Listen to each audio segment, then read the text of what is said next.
So I get some questions shot at me quite frequently about drop camps, and I want to touch on Arizona versus Alaska, two very, very different places, two areas that we do drop camps specifically.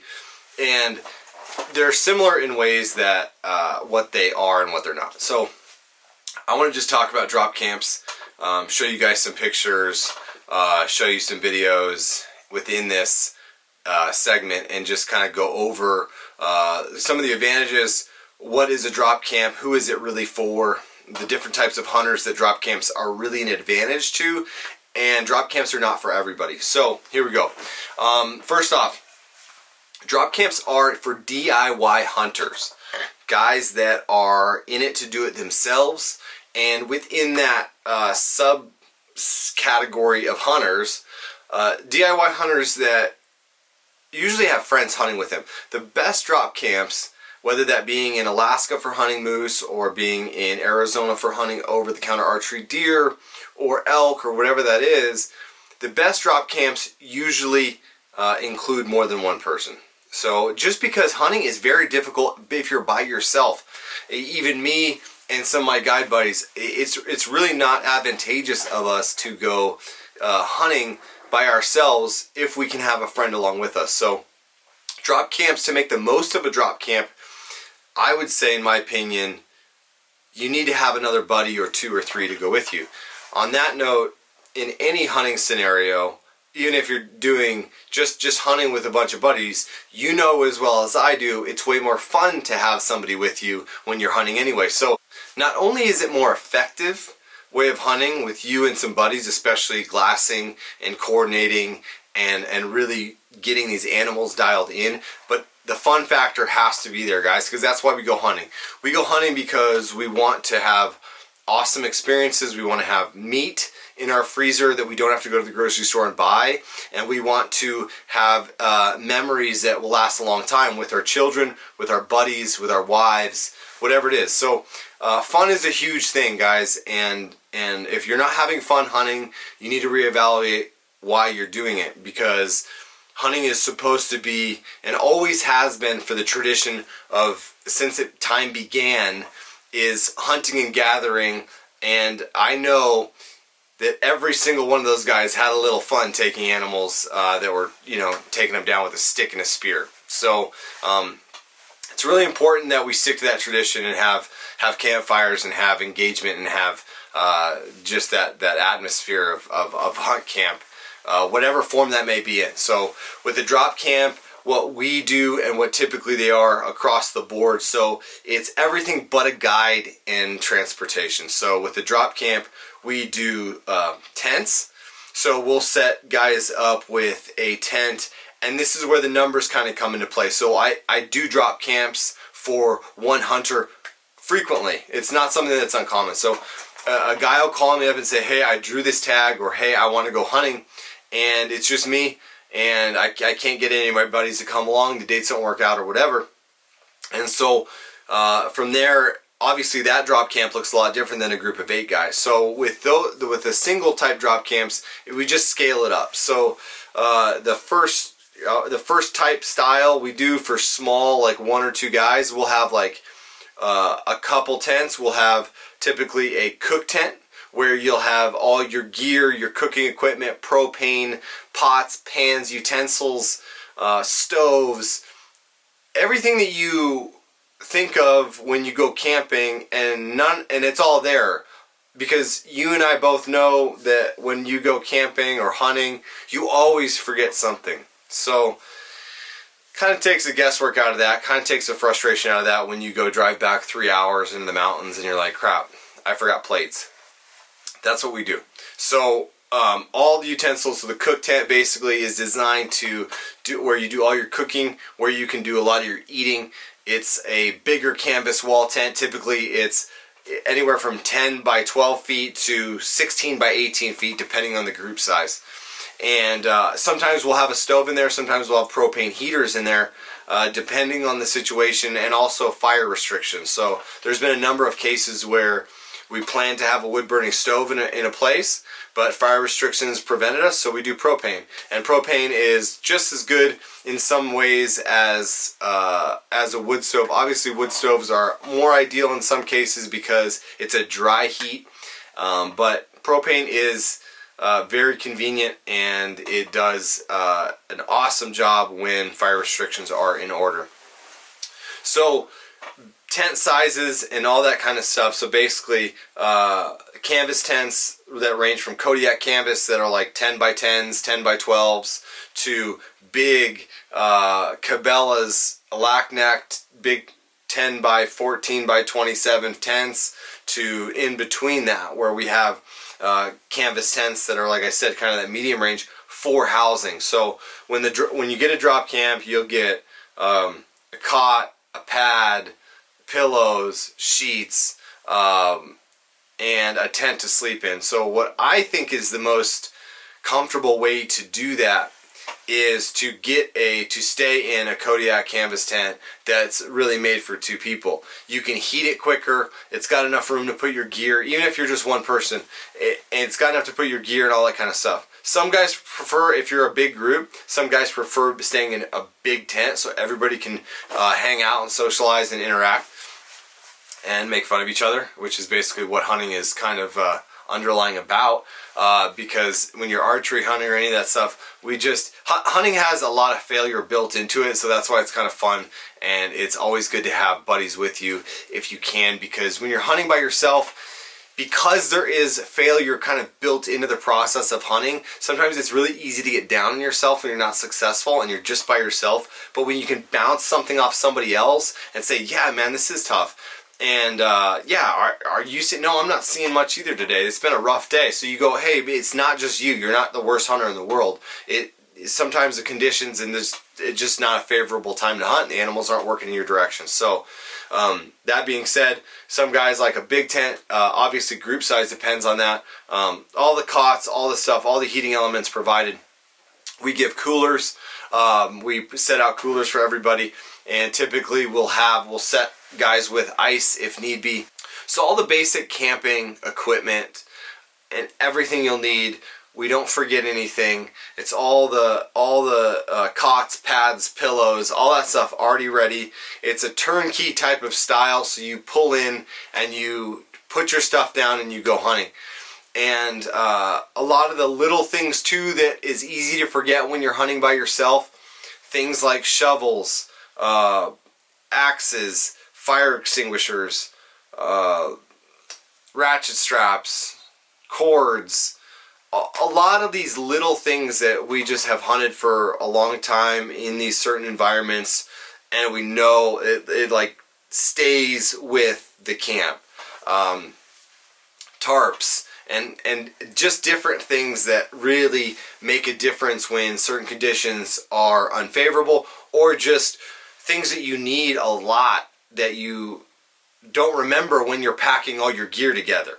So that's basically the gist of it. So what a drop camp isn't is there is no guide involved. Now you can pay for a scouting package, and so you can kind of have a drop camp and scouting package together, and that's something that's really, really popular because you literally can get you and a group of buddies and go, let's go hunting.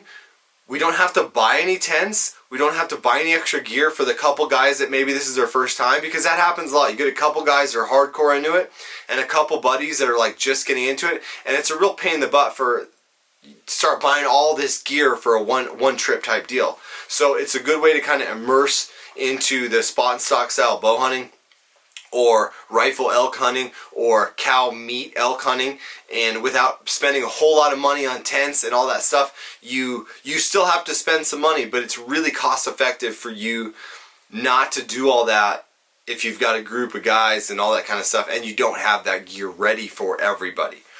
Not to mention the enclosed trailer you'll probably have to bring, and all the other stuff that you don't have to worry about when you do a drop camp, and that's why guys do it. They see the value in that.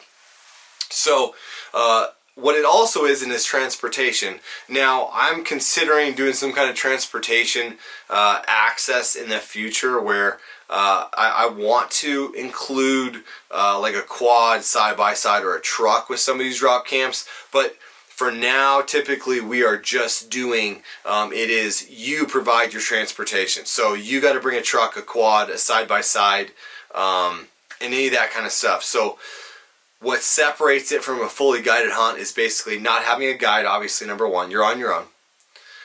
Whether or not you have some kind of scouting package or knowledge of the area before you go in really does help without a guide. And transportation. So however you're getting to camp and getting around in the environment where you're hunting, that's on you. So those two big things are what separates drop camps. Now you can see just by me saying that kind of what this style of hunting really benefits. It benefits, I would say, the crowd, the guys that are younger, that like to hunt, that are capable, that have vehicles, that have some scouting experience, that understand how to move and get around and do all that stuff, that are physically capable of packing out animals in bad areas, that can do it on their own and aren't afraid of failing and trying it over and over again, and are physically fit enough to kind of get in these areas over and over and over again. A lot of these areas involve wilderness hiking, deep canyons, and also really, really bad roads for some vehicles that you may or may not want to take down. So these are hunts that kind of benefit the younger class of hunter that, you know, for example, kind of the older guys that may not want to really get back in there and hoof it out like they used to in the early days. And those guys just say, hey man, I want a guide, I want to have fun. I don't want to have to worry about busting my truck up. I don't have to worry about bringing a gun. I don't want to have to worry about having a guide not there to help me. I don't want to have to worry about calling a buddy to try to come out here and save me in the mud or snow, or having a buddy trying to come out, you know, and pack an elk out for me. So all those factors play into why guided hunts are way more beneficial for some people, and drop camps are way more beneficial to others. Also, the budget factor does come into play. It's a lot less expensive to do a drop camp in relation to do a fully guided and outfitted hunt. So you do have some of that overlapping, but I do know a lot of younger guys that do drop camps with us that are that have the money to do fully guided anything. They just prefer to do it on their own, and I absolutely respect that. And that's why I've created this, to try to help guys just get a jump start on their goals as a hunter, because as you start hunting and you start experiencing things, especially DIY, you know, you only have a short window as a hunter to really do a lot of stuff on your own. I know for me, from hunting in Alaska, I've been doing it a while, and I understand the physical limitations that guys have when they get to be 50 years old, 60 years old, 70 years old. So the time to DIY and get after it is when you're younger. The time to doll sheep hunt is when you're younger. The time to go backpack elk hunting is when you're younger. So I want to try to help those guys as much as possible, and I relate to that style much more right now in my personal hunting experience. And so I myself want to try to get some of that stuff done too. So I look at it from that perspective. So drop camps are for guys that not only is it a cost-effective way to hunt, but it's for guys that really take pride in doing it themselves, and getting after it, and having that physical capability to do some more extreme style hunts. So that being said, with Alaska, it is very, very similar. I'll show you some pictures of the drop camps we do in Alaska. Alaska hunting is way more extreme in some respects, just because of the flights and the wilderness drop locations, and there's a lot more prerequisites in hunting in Alaska. You don't get to drive your truck to your camp like you do with a drop camp in the West, in Arizona, and certain places that we provide drop camps, where basically we provide a pin and say, meet us, here's your camp. I'll see you guys at some point during the week. Call me anytime. You will have backup anytime. If you have any car problems, whatever it is, you need help tracking an animal, call us. Me or one of my guides will help you. That is part of a drop camp that we do in Arizona. We're like a 24/7 service. If you need help, we're there, and that's also something it's a comfort for drop camp guys. Is you do have help if you need it. We understand that your goal is to do it yourself, but if you have problems, you are not left on your own. Versus Alaska, where you do have help as well, but it's not the same as your truck. Your cell phone's not going to work. You're going to need to get a Garmin InReach with satellite connection to make sure everything is good and safety and kosher, and you can be contacting with us at all times. So if you do have a problem, we will get a plane out there as soon as possible, but it's basically the same thing.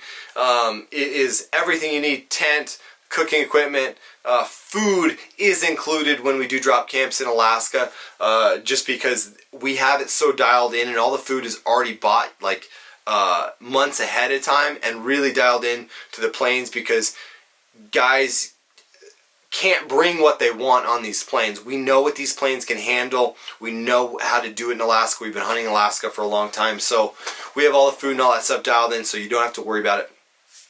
And it's a basic bomb shelter style, Alaskan Cabela's tent style camp, nylon tents, propane stoves, freeze-dried meals, oatmeal, coffee, lunch meat, that kind of style of hunting. It's a little bit more backpack, spike out style in the midst of your caribou hunting, your moose hunting, black bear hunting, all these things that you can legally DIY. So what's different in Alaska is you cannot, as a non-resident, DIY hunt for about half the big game animals in Alaska.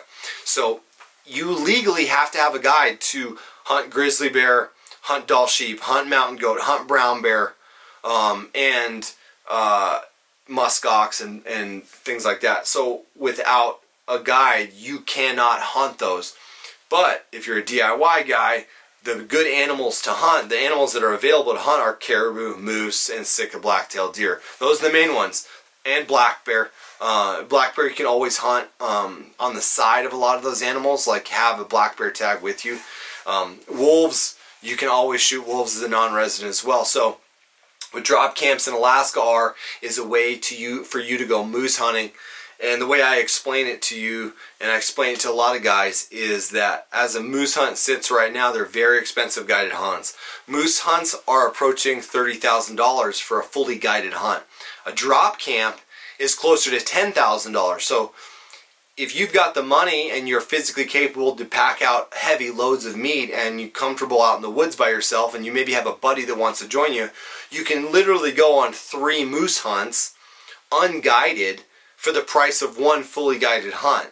So obviously the success rates will vary. You don't have experienced moose hunting, and that does play a factor in success with our guided and unguided hunts. But if you listen, we help guys all the time get their first moose unguided by themselves, because we know how these moose act. We know where the moose are. We help guys out as much as possible. The biggest thing is being physically capable to pack out animals. Caribou isn't so bad. So guys that we put out on caribou hunts, we're not as worried or concerned about being able to pack out meat. Moose hunts, it's a big concern. So you need to kill a moose in a good area. That means calling them into a good spot, or it means being physically capable, or having buddies, and that's the key, having a buddy that can help you pack out moose by yourself. That's a big important factor, because legally we're actually not allowed to help you in the way that we can help you in Arizona. So as a registered guide outfitter, I can't send people to help you pack out moose, because that falls into the fully guided area and undergoes a whole nother classifications and all that kind of stuff legally that I'm actually not allowed to do when you book just a drop camp. So we have to understand those kind of factors in there. Well, in Arizona, I can send whoever else. I can come out and drive out and help you pack out a deer, track deer, whatever you want to do and whatever you need. So these are the factors that kind of associate, DIY hunting, unguided, fully guided, fully outfitted hunts. In Alaska, they're called outfitted hunts versus guided hunts. So in Arizona, we just call them drop camps. I call them drop camps in Arizona, drop camps in Alaska. That just is already understood. There's no guide involved when I say drop camp or when I talk to guys about it.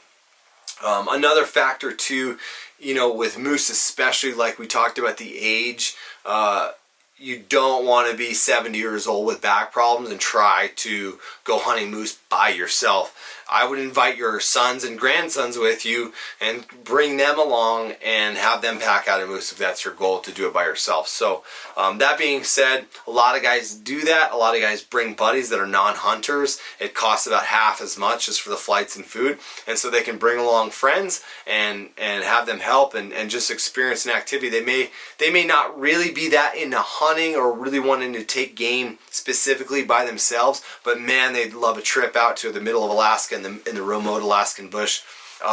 There is a factor too, guys, that when you hunt by yourself and hunt with close buddies, you know, it is a pretty cool experience just knowing that you did it yourself. The accomplishment that you feel, the accomplishment that you can do it yourself and be successful is very rewarding. It's a real thing.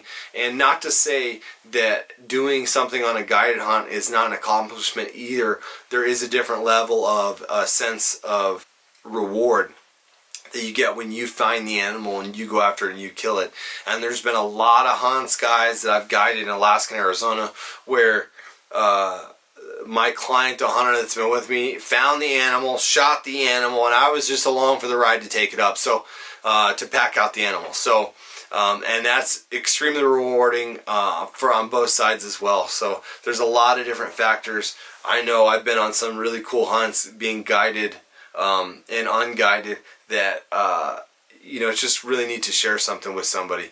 You know, somebody that has that experience and wants to have that experience with somebody else. That's the cool thing about going on a guided hunt, because a lot of people don't have $30,000, and so they don't have a lot of friends hunting with them to go on a moose hunt. And so it's really, really cool to be on that moose hunt with somebody when they make this investment and they fulfill a lifelong dream, a bucket list hunt, and you get to be there to shake their hand and give them a big hug when they kill their first moose. And a dream come true since they've been a kid. That is a neat experience, and they will relive it and have that awesome experience with their family and friends and talk about it. But it's really cool knowing that you were there and helping achieve that goal that they've had for a long time. So but that's basically the gist of the drop camps, guys. I just wanted to clarify. I want to get some information out there so you can have a visual of what it actually looks like as far as tents and gear and all the equipment that you need to do yourself, including scouting packages and all that kind of stuff that help you be successful on your own. So hit me up if you have any questions, guys. I appreciate all you DIY hunters out there. I want to help you as much as I can, and I look forward to making another video, maybe helping you out. I want to talk about OTC deer later on. But yeah, good luck, guys. We'll talk soon. Hit me up if you have any questions.